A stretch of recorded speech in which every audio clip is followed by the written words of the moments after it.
সুধার রিসেপশনে হঠাৎই ইমন আর ইমনের মায়ের আগমন, যা দেখে বসু মল্লিক পরিবারের সকলেই বেশ চিন্তিত।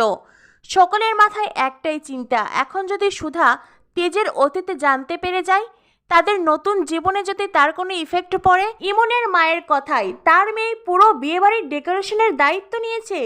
তার মেয়ে হলো A to Z ইভেন্ট কোম্পানির অনার, তার জন্যই বিয়েবাড়িতে আসার কোনো ইনভিটেশনের প্রয়োজন নেই। সুধার মনে অনেক প্রশ্ন জেগেছে, হঠাৎ করে ইমন ম্যাডাম এখানে কেন? আর তেজের পরিবারের লোকজনের কথা শুনে মনে হচ্ছে সকলেই তাকে আগে থেকে চেনে।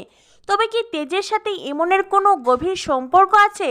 এই সমস্ত কথা ভাবতে ভাবতেই জ্যোৎস্নাদি সুধাকে ওখান থেকে নিয়ে যায়। আর তেজ ইমনের হাত ধরে টানতে টানতে ইমনকে অন্য জায়গায় নিয়ে যায়। তেজ ইমনকে বলে, তুমি এখানে কেন এসেছো? আমি তো তোমাকে ইনভাইট করিনি। ইমন বলে, তেজ আমি তোমাকে কাল একটা কথা বলেছিলাম, তুমি কি সেটা শুনেছিলে? তেজ বলে, তুমি কি করে ভাবলে? তেজ, বসু মল্লিক তোমার কথা শুনে চলবে? আমি তোমার কোনো কথা শুনতে পারবো না, তুমি এখান থেকে চলে যাও। ইমন বলে, হ্যাঁ চলে যাব, যাওয়ার আগে তোমাকে একটা গিফট দিয়ে যাব। এই বলে তেজের দিকে একটা গিফট বক্স এগিয়ে দেয় ইমন।